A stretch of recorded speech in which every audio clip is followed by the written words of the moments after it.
नमस्कार।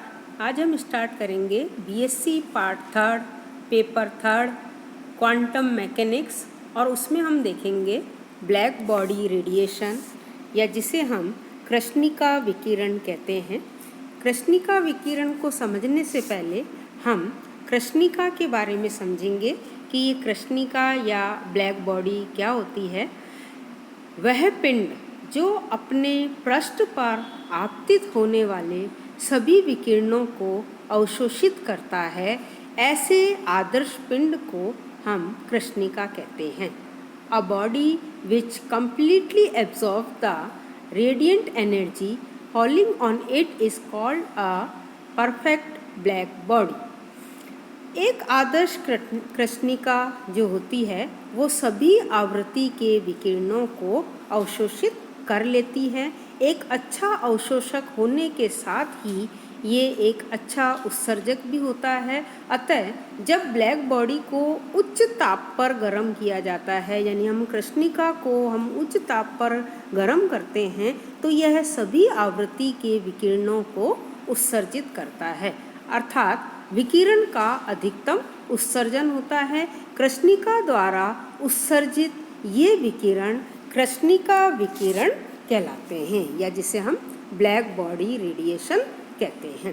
तो ये आपको इसके बारे में जो मैंने आपको बताया है, इसको ध्यान से आपको समझना है कि कृष्णिका ये वो सतह है जिसका अवशोषणांक इकाई होता है, अर्थात यह सभी विकिरणों को अवशोषित कर लेता है जो उस पर गिरती है। तो कृष्णिका विकिरित ऊर्जा के पूर्णतया अवशोषक ही नहीं होते, बल्कि विकिरित ऊर्जा को पूर्णतया उत्सर्जित भी करते हैं। अतः कृष्णिका एक ऐसा काल्पनिक पिंड को कहा जाता है जो समान रूप से विकिरणों के समस्त तरंगदैर्ध्य को अवशोषित या उत्सर्जित करता हो। तो कृष्णिका के प्रति इकाई क्षेत्रफल से उत्सर्जित विकिरण ऊर्जा की मात्रा को ऊर्जा घनत्व या एनर्जी डेंसिटी कहा जाता है। यह ताप पर निर्भर करता है। अब हम यहाँ पर एनर्जी डेंसिटी और वेवलेंथ में ग्राफ प्लॉट करेंगे। देखिए ये ग्राफ जो प्लॉट किया गया है, ये ग्राफ एनर्जी डेंसिटी और वेवलेंथ में ये ग्राफ प्लॉट किया गया है। और इस ग्राफ को आप ध्यान से देखिए, अलग अलग टेम्परेचर पर ये ग्राफ ड्रॉ किया गया है। जैसे आप यहाँ देख रहे हैं, ये 300 केल्विन डिग्री सेंटीग्रेड पर, जिसको हम यहाँ पर मान लो T1 नाम दे दें, 400 केल्विन यानी जिसको हम T2 दे दें, और इसी तरह से ये 500 केल्विन जिसको हम T3, 600 केल्विन T4। तो यहाँ हम क्या देख रहे हैं, T4 is greater than T3 which is greater than T2 and which is greater than T1, यानी सबसे मिनिमम ताप T1 का है और सबसे ज़्यादा ताप T4 का है। तो इस ग्राफ को जब हम ध्यान से एनालाइज करें तो हमारे पास जो रिजल्ट्स आते हैं वो देखिए, एक तो प्रत्येक ताप पर एक तरंगदैर्ध्य ऐसी है जिस पर विकिरण ऊर्जा अधिकतम है। ये देखिए, जैसे हम ताप 600 केल्विन की बात करें तो देखिए ये वाली जो ऊर्जा है ये अधिकतम है ना, विकिरण ऊर्जा अधिकतम है। इसी तरह से इस पर देखें हम T3 पर, तो ये देखिए ये अलग अलग हमने ग्राफ देखे हैं। तो यानी प्रत्येक ताप पर एक ऐसा तरंगदैर्ध्य है जिस पर की विकिरण ऊर्जा मैक्सिमम है। दूसरा है, ताप बढ़ाने पर अधिकतम ऊर्जा उत्सर्जन कम तरंगदैर्ध्य की ओर विस्थापित होता है, अर्थात वक्र का शिखर या जिसको हम मैक्सिमम कहते हैं कम तरंगदैर्ध्य की ओर विस्थापित होता है, यानी उसकी जो वेवलेंथ है वो कम होती जा रही है। जैसे आप यहाँ ग्राफ में देख रहे हैं ना कि इस T1 टेम्परेचर की जो वेवलेंथ है वो ज़्यादा है मैक्सिमा की, T2 की उससे कम है, T3 की उससे भी कम है और T4 की सबसे कम है। मैक्सिमा की जो वेवलेंथ है, टेम्परेचर तो ज़्यादा है लेकिन मैक्सिमा की जो वेवलेंथ है वो T4 जिसका कि टेम्परेचर हाई है वो कम है। तो यही जो विस्थापन है वो एक नियम विन्स डिस्प्लेसमेंट लॉ के द्वारा समझाया गया है, उसके द्वारा व्यक्त किया गया है, और विन्स डिस्प्लेसमेंट लॉ कहते हैं या इसको विन विस्थापन नियम भी कहा जाता है। तो इस नियमानुसार lambda max is equal to 1/T होता है, या जिसे हम इस तरह से भी लिख सकते हैं lambda max T is equal to constant. तो ये नियम ये दर्शाता है कि ताप बढ़ाने पर लैम्डा मैक्स घटती है, अर्थात अधिकतम ऊर्जा के संगत तरंग दैर्ध्य लैम्डा मैक्स परम ताप के व्युत्क्रमानुपाती होता है। किसी दिए गए परम ताप T पर वक्र और x अक्ष के मध्य घिरा क्षेत्रफल उस पर दर्शित तरंग दैर्ध्य परिसर में कृष्णिका द्वारा उत्सर्जित संपूर्ण ऊर्जा को E के द्वारा प्रदर्शित किया जाता है।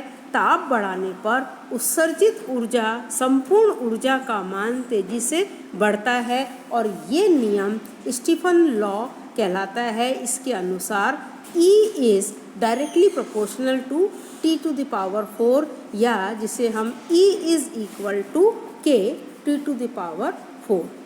यह ब्लैक बॉडी रेडिएशन के लिए स्टीफन्स फोर्थ पावर लॉ कहलाता है। इसे आपको ध्यान रखना है क्योंकि एग्ज़ाम में ये छोटे छोटे क्वेश्चन 1 मार्क्स के आपसे पूछे जा सकते हैं। What do you mean by Wien's displacement law, Stefan's fourth power law, तो इसको आपको ध्यान रखना है। फोर्थ जो कंक्लूजन है, विन्स ने थर्मोडाइनेमिक प्रिंसिपल के बेस पर ब्लैक बॉडी रेडिएशन की एनर्जी डेंसिटी के लिए कुछ सूत्र जो है वो प्रतिपादित किया है। परम ताप T पर तरंग दैर्ध्य परिसर लैम्डा और लैम्डा प्लस डी लैम्डा के मध्य पर यूनिट एरिया पर सेकेंड एमिटेड रेडिएशन एनर्जी जो है वो इस तरह से शो की जाती है। देखिए यहाँ पर E lambda d lambda is equal to A/λ⁵ F within bracket lambda T bracket close d lambda, और E lambda is equal to A/λ⁵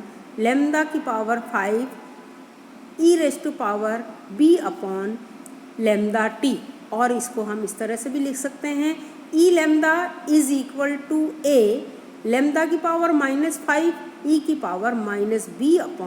e⁻B/λT।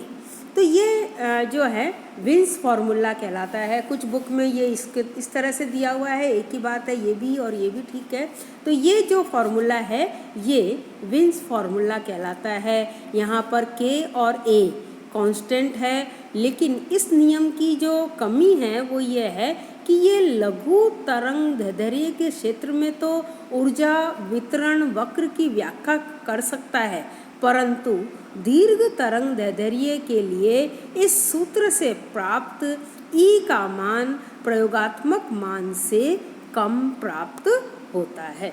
फिर 1900 में रेले और जीन्स ने कृष्णिका विकिरण की उत्सर्जित ऊर्जा वितरण के लिए एक अन्य सूत्र प्रतिपादित किया, जिसके अनुसार परम ताप T पर लैम्डा और लैम्डा प्लस डी लैम्डा तरंग दैर्ध्य परिसर के मध्य प्रति एकांक क्षेत्रफल प्रति सेकंड उत्सर्जित विकिरण ऊर्जा, या जिसे हम ऊर्जा घनत्व कहते हैं, वो है डी लैम्डा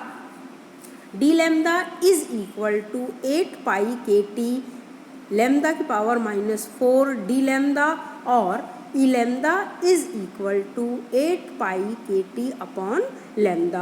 अभी आप इसको रहने दीजिए, अदरवाइज आप कंफ्यूज होंगे। यही फॉर्मूला आपको ध्यान में रखना है। E lambda is equal to 8πkT/λ⁴। तो ये कहलाता है रेले जीन्स फॉर्मूला, जहाँ पर कि ये जो हमारे पास ये ना K और ये कांस्टेंट है, यहाँ पर इस फॉर्मूला में ये K कांस्टेंट है, और ये नियम इस सिद्धांत पर आधारित है था कि कंपन ऊर्जा, जिसे हम वाइब्रेशनल एनर्जी भी कहते हैं, उसका जो वितरण है वो लगातार और सभी कंपनों के बीच ऊर्जा का समान वितरण होता है, या जिसे हम इक्विपार्टीशन ऑफ एनर्जी कहते हैं। तो यह समीकरण तरंगदैर्ध्य के उच्च मानों के लिए ठीक ठीक परिणाम देता है और प्रायोगिक मान से भी मेल खाता है, जबकि ये तरंगदैर्ध्य के निम्न मान के लिए अनुपयुक्त होता है। तो अब आप ये देख रहे हैं, तरंगदैर्ध्य के निम्न मान के लिए तो ये फॉर्मूला उपयुक्त है और तरंगदैर्ध्य के उच्च मान के लिए ये वाला फॉर्मूला उपयुक्त है।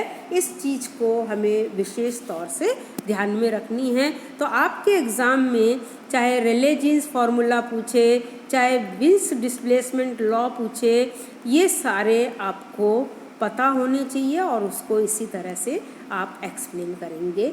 Thank you.